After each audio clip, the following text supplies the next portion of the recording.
നമ്മൾ ഈ പറഞ്ഞു വന്നത് ഇപ്പം ഉണ്ടായിരിക്കുന്ന ഒരുപാട് വിഷയങ്ങളും കൂടി അഡ്രസ്സ് ചെയ്യാനായിരുന്നു ആ ശരിക്കും ന്യൂസ് 18 സംസാരിക്കുന്നത്. പിന്നെ ഞാൻ തന്നെ പല രീതിയിൽ ചീറ്റ് ചെയ്യപ്പെട്ടിട്ടുണ്ട് സാമ്പത്തികമായി. പിന്നെ സിനിമയുടെ പേര് പറഞ്ഞ് മമ്മൂട്ടിയുടെ നായകനായി ബ്ലസ്സി സാറ് സംവിധാനം ചെയ്യുന്ന ഒരു സിനിമയിലേക്ക് നിങ്ങളെ കാസ്റ്റ് ചെയ്യാൻ ആണ് എന്ന് ഫോട്ടോ വാങ്ങിയിട്ട് ഒരു മാസം കൊണ്ടാണ് ആ സംസാരങ്ങളൊക്കെ വരുന്നത്.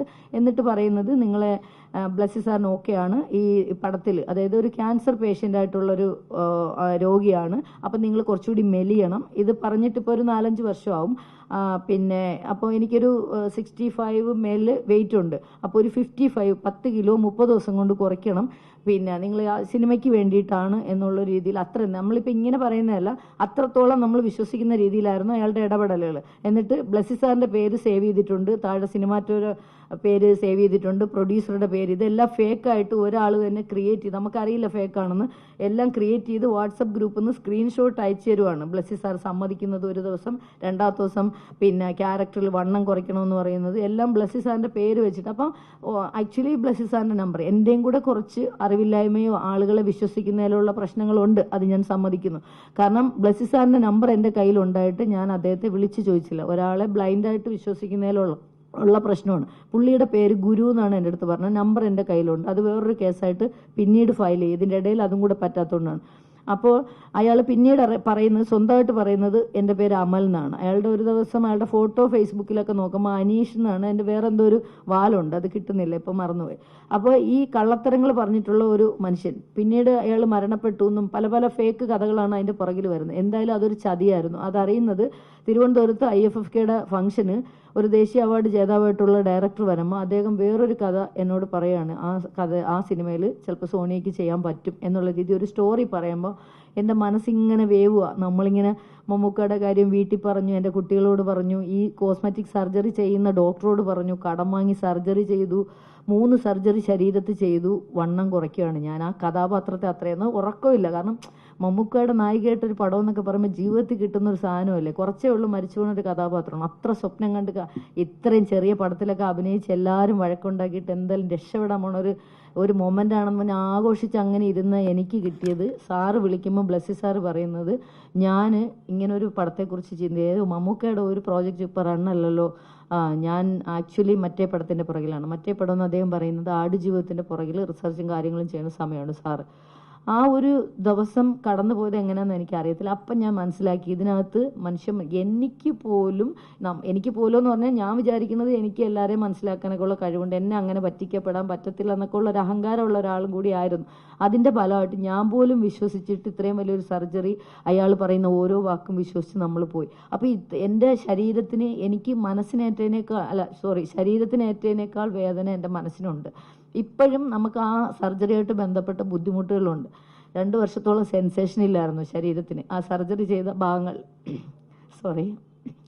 അപ്പോൾ ശരിക്കും പറഞ്ഞാൽ നമ്മൾ നന്നായിട്ട് പറ്റിക്കപ്പെട്ടു. അപ്പോൾ ഫിലിം ഫീൽഡിൽ അയാൾ സിനിമയുടെ ഒരു പ്രൊഡക്ഷൻ മാനേജർ എന്നാണ് അവകാശപ്പെടുന്നത്. ടെക്നിക്കലി അത് സ്ഥിരപ്പെടുത്തിയിട്ടില്ല, അതുകൊണ്ടാണ് അത് ഏത് ലൊക്കേഷൻ. പക്ഷേ മമ്മൂക്കയോ ബ്ലസ്സി സാറോ ഇതൊന്നും അറിഞ്ഞിട്ടില്ല, അതുകൂടി കൊടുക്കണം. അല്ലെങ്കിൽ ഹെഡ്ലൈൻ എല്ലാം പോണ വേറെ രീതിയിലായിരിക്കും. അങ്ങനെയൊന്നും ചെയ്യരുത്. അവരാരും ഇത് അറിഞ്ഞിട്ടില്ല. ഇതൊരു ഫേക്കായിട്ടുള്ള ഒരാളുടെ ക്രിയേറ്റിവിറ്റിയാണ്.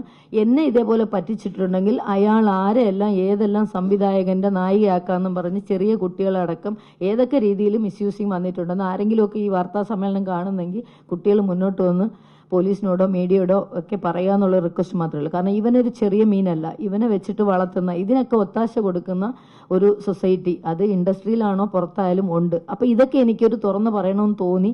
ഇങ്ങനെ പല പല വിഷയങ്ങൾ. പിന്നെ പല പെൺകുട്ടികളും ഓരോ ലൊക്കേഷനിൽ പോയിട്ട് അവരനുഭവിക്കുന്ന വേദന പറഞ്ഞിട്ടുണ്ട്. കൂടെ കിടക്കാൻ വിളിക്കുന്നു, പിന്നെ വെള്ളം അടിക്കുന്നു, പിന്നെ വെള്ളം മദ്യപിക്കാൻ നിർബന്ധിക്കുന്നു, വൃത്തികെട്ട രീതിയിൽ പെരുമാറാൻ പറയുന്നു, അവരെ ബുദ്ധിമുട്ടിക്കുന്നു, എല്ലാ തരത്തിലും. അത് സിനിമയിലെന്നല്ല, ഒരുപാട് ഞാനൊരു സോഷ്യൽ വർക്കർ ആയതുകൊണ്ട് എൻ്റെ നമ്പർ ഹെൽപ്പ് ലൈനായിട്ട് ഫേസ്ബുക്കിലും എല്ലാം ഉണ്ട്. അപ്പോൾ അതിലെല്ലാം വിളിച്ചിട്ട് ഓരോ സ്ത്രീകൾ പറയുന്ന, സ്ത്രീകൾ എല്ലായിടത്തും ഇങ്ങനെ ഒന്നങ്ങ് കണ്ണയച്ചു കൊടുത്ത തോളി കയറുന്ന ഒരു വല്ലാത്തൊരവസ്ഥയാണ്. ആ മാംസം വേണം അവർക്ക് അങ്ങനെ.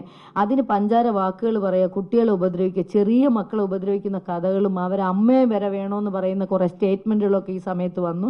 ഒപ്പം ഹേമ കമ്മിറ്റി റിപ്പോർട്ട് 4 വർഷം പൂഴ്ത്തി വെച്ച് അതിനകത്ത് ആരൊക്കെയാണ് നമ്മൾ പറയുന്ന 62ഓളം പേര് മൊഴി കൊടുത്തെന്ന്, അതെന്താ സംഭവം എന്നറിയില്ല, ഇതൊക്കെ ഹൈഡ് ചെയ്യുന്നു. അപ്പം പ്രതികൾ ഇവിടെ നല്ല പക്വതയുള്ള നല്ല സ്ഥാനത്തിരിക്കുന്ന ആളുകളില്ലെങ്കിൽ ഇതൊക്കെ ഹൈഡ് ചെയ്യേണ്ട ആവശ്യമില്ല. ഇങ്ങനെ പല ചിന്ത എൻ്റെ ഉറക്കം കെടുത്തിയപ്പോഴാണ് പുതിയ പുതിയ ആരോപണങ്ങളുമായിട്ട് ഓരോരുത്തർ വരുന്നത്.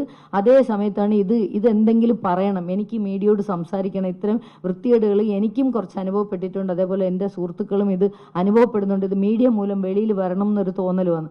എനിക്ക് ഏറ്റവും കൂടുതൽ അപമാന ഭാരം കൊണ്ട് ഞാൻ പ്രതികരിക്കണം എന്ന് തോന്നിയ ഒരു സംഭവം, ചലച്ചിത്ര അക്കാദമി ചെയർമാനായിട്ടുള്ള തലപ്പത്തിരിക്കുന്ന രഞ്ജിത്ത് സാറിന് എതിരെ ബംഗാളി നടി വന്നൊരു പരാതി വളയെണ്ണൽ തുടങ്ങി പറയുന്നു. ഇതിൻ്റെയൊക്കെ തെളിവും കാര്യങ്ങളും തെളിയിപ്പിക്കേണ്ടതൊക്കെ സാറാണ്. സാർ തെറ്റ് ചെയ്തിട്ടില്ലെങ്കിൽ ധൈര്യപൂർവ്വം നിൽക്കുക.